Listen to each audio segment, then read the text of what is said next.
Olá, começa agora mais um Papo de Redação, essa resenha semanal que a gente faz aqui, na qual a gente discute os principais fatos da política, o que aconteceu na semana, o que vai acontecer na semana seguinte, quem são os principais personagens, enfim, faz essa discussão aqui com você. Eu sou Rodolfo Lago.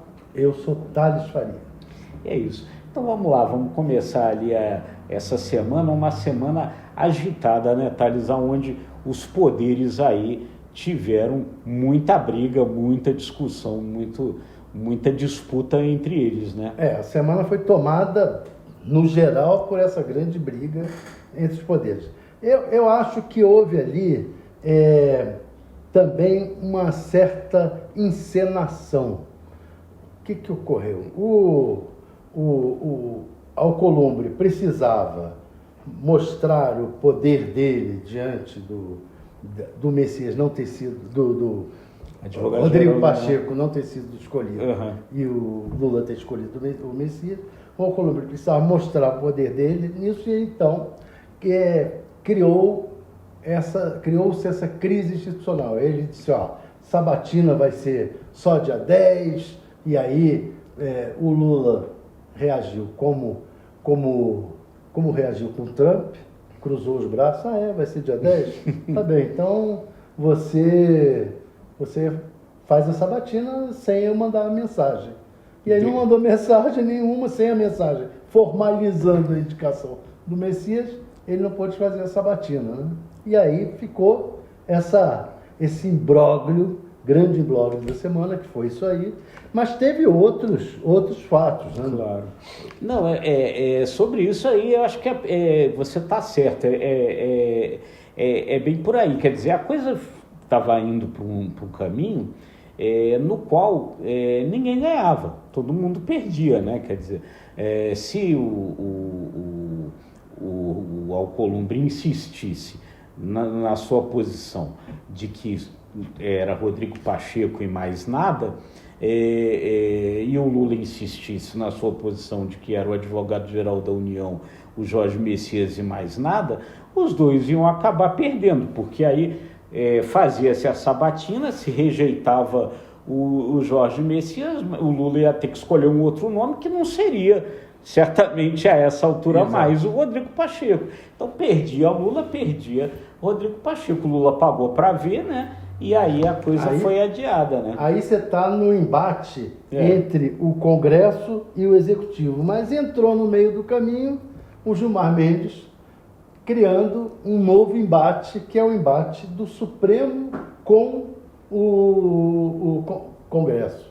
Por quê? Porque ele blindou, ele decidiu que o Congresso não pode decidir o impeachment sozinho de um ministro do Supremo, que isso cabe primeiro à Procuradoria-Geral da República, e também que não pode qualquer cidadão pedir impeachment de ministro supremo, e que cabe ter uma decisão, um pedido do Procurador-Geral da República para que se instaure o processo contra ministros do Supremo, em geral, né? Aí ele deixou o Congresso, sobretudo os bolsonaristas, em pânico. Por quê? Porque há um grande projeto do Congresso,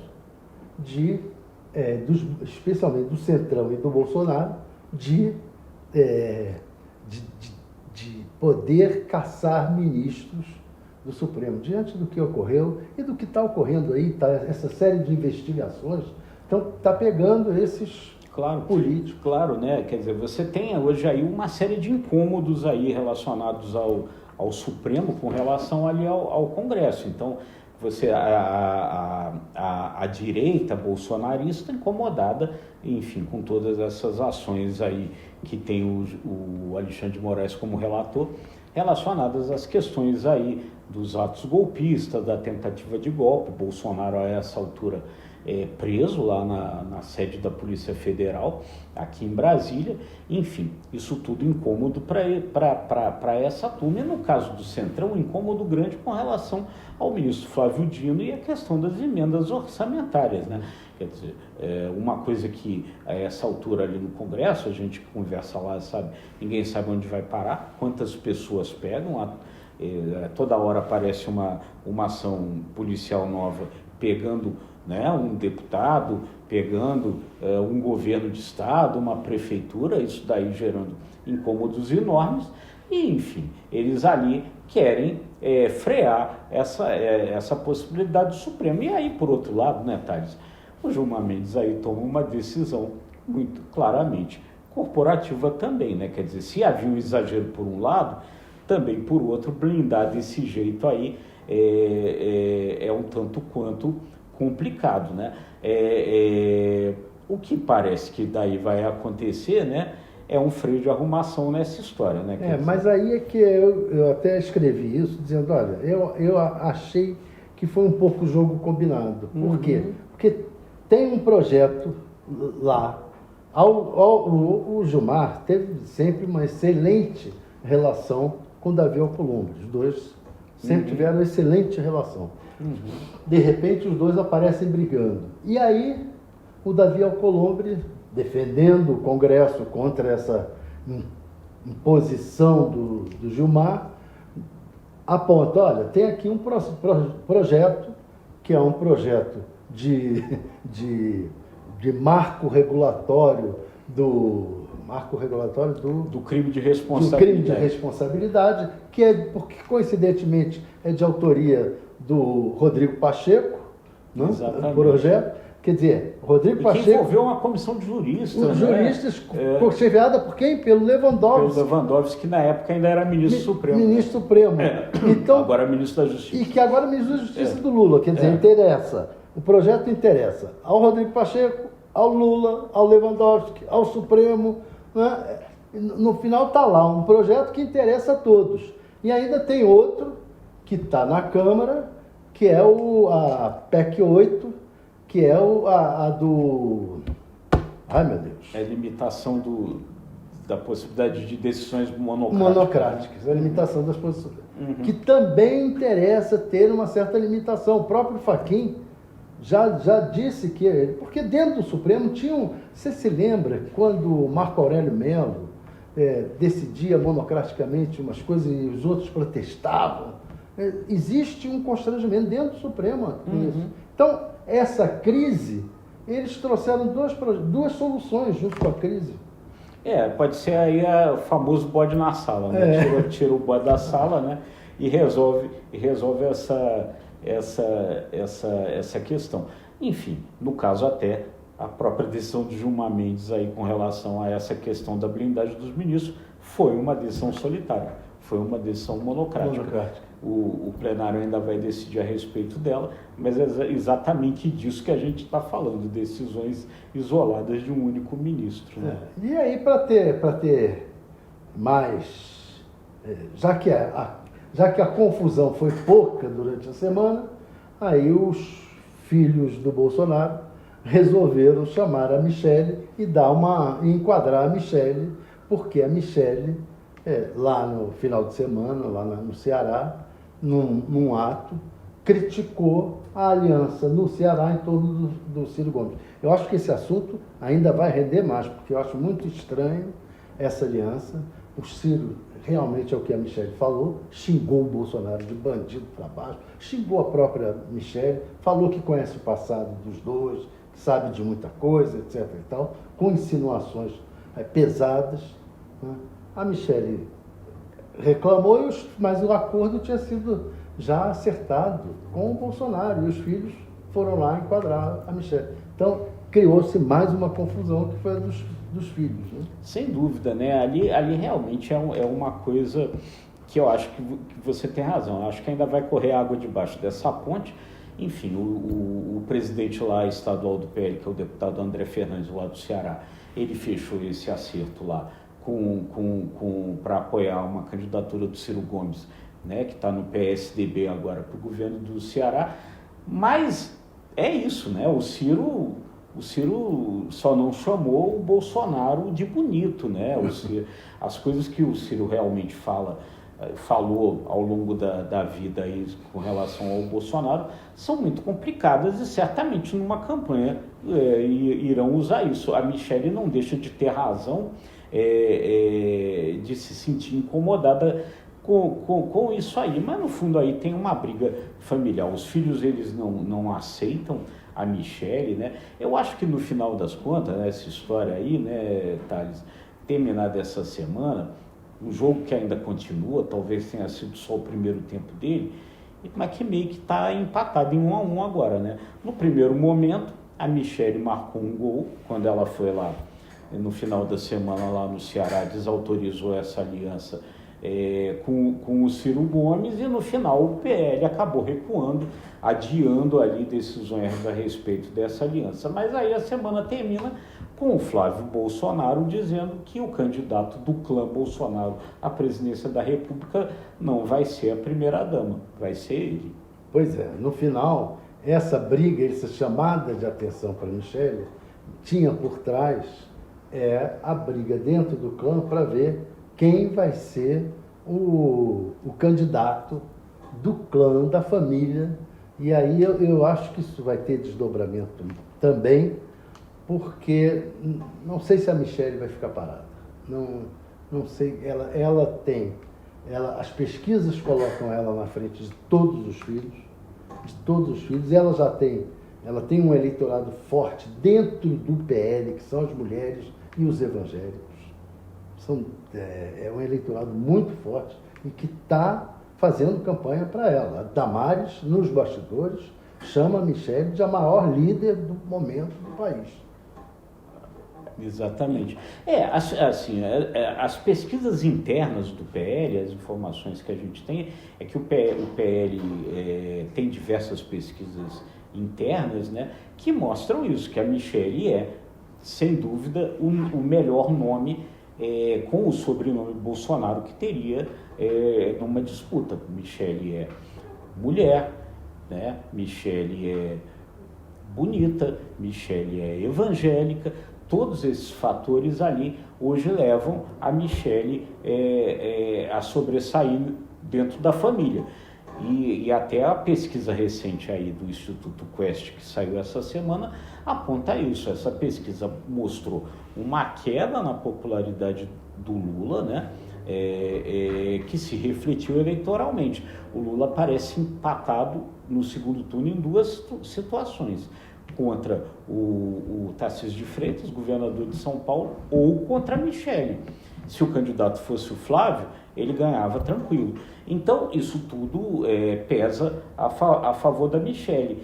E ali também, se realmente a coisa refluir para uma candidatura do Flávio, ela vai mexer nisso aí também. Quer dizer, eu não sei se isso, batido o martelo de que o candidato do PL é o Flávio, ou seja, que então o grupo bolsonarista decidiu que é Flávio Bolsonaro o candidato à presidência da República, como é que o Tarcísio de Freitas, nesse caso, vai se comportar, né, Thales?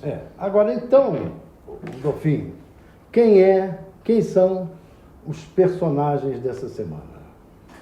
Então vamos lá, os personagens dessa semana. Acho que o principal personagem dessa semana acabou sendo Alcolumbre, né? Muito do que aconteceu da discussão política teve ele como centro ali, né? Enfim, a coisa da indicação do Jorge Messias para o Supremo, a questão envolvendo o Gilmar Mendes, tudo meio que passou ali pelo presidente do Senado. Mas então, o Gilmar é um personagem. Gilmar é um segundo personagem, porque ali na hora que ele blinda ali o Supremo com isso, ele, enfim, tirou essa briga que estava entre Legislativo e Executivo e jogou também o Judiciário na disputa entre os poderes. Né? Mas quem? A Michelle? Michelle, que começou a semana ali se colocando contra essa aliança lá no Ceará, ganhou a primeira vez. E aí o outro personagem no final da semana é o Flávio. Né? São esses 4 personagens? Eu acho que seriam esses, e aí a gente pode incluir mais aí como um personagem meio passageiro nessa história, a essa altura, né? Personagem que na verdade não conduz o carro, que é o Jorge Messias, né? Que fica ali Messias. meio passageiro das circunstâncias, né? Bom passageiro das circunstâncias. Isso dá até um filme, né? Não é Passageiro da das filme, né? Vamos lá, então desses aí, vamos dar nota para cada um. Qual foi a nota do Messias? Bom, o Messias acho que é menos de 5, né? O Messias, coitado, o Messias, ele como passageiro ali, ele está hoje numa situação que no máximo ele hoje tem que rezar para passar de ano, porque, enfim, a situação ficou bem complicada, ele tem possibilidade de reverter, porque a sabatina acabou ficando lá pro ano que ele que não vem. está tão mal assim. Por exemplo, essa semana, a gente deu que o Ciro Nogueira está apoiando ele. A contagem dos governistas estava em 40.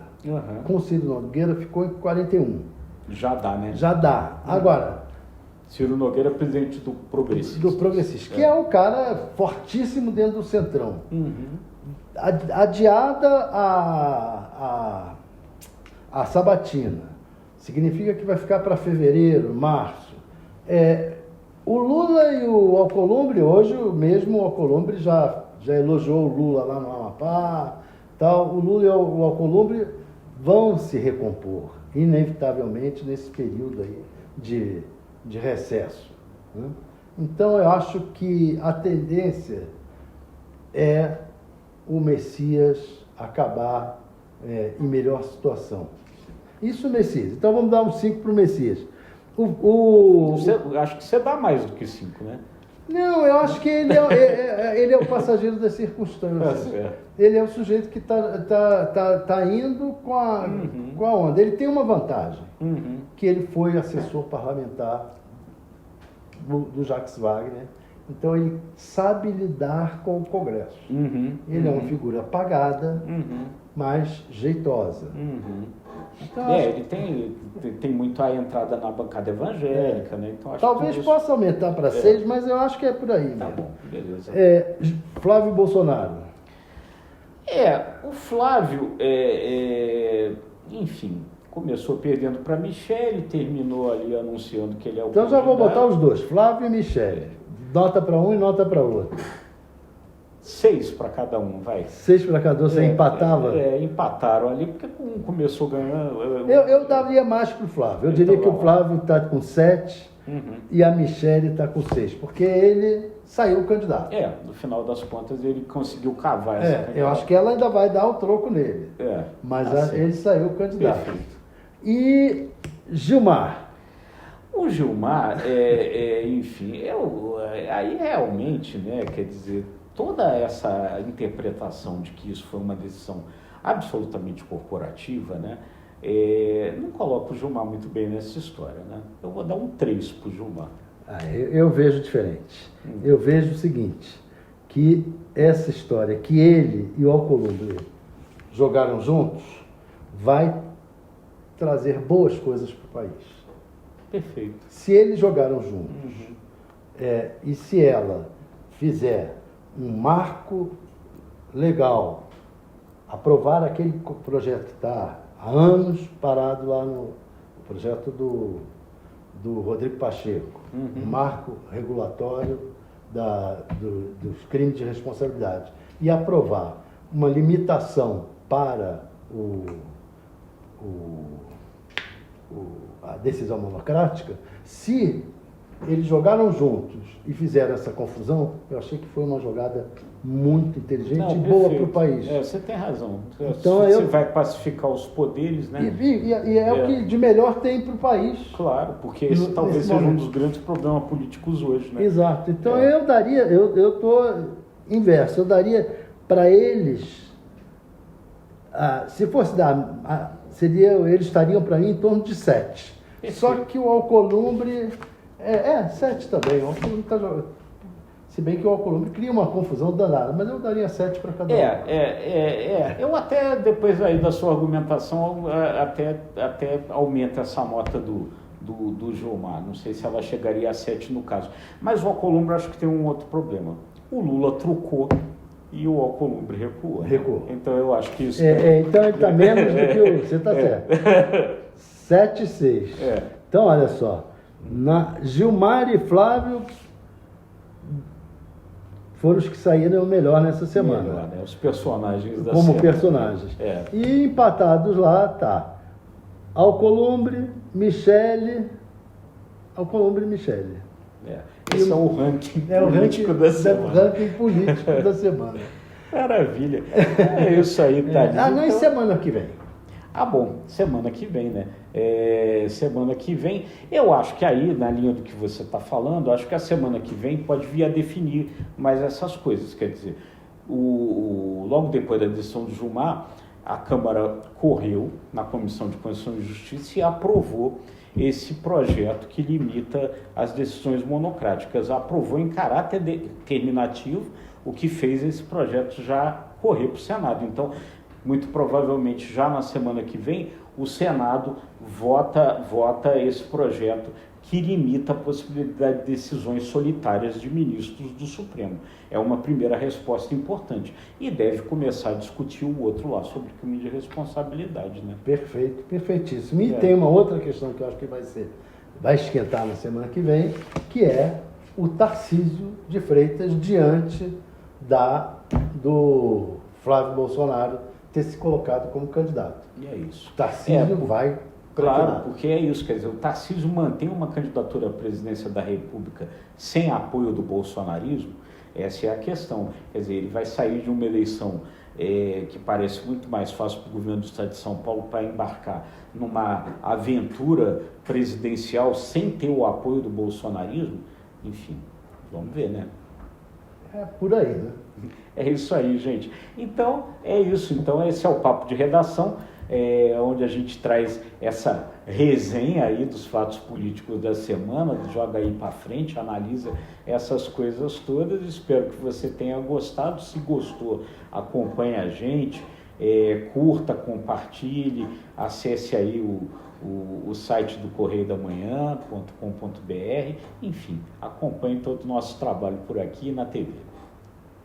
Muito obrigado. Um abraço.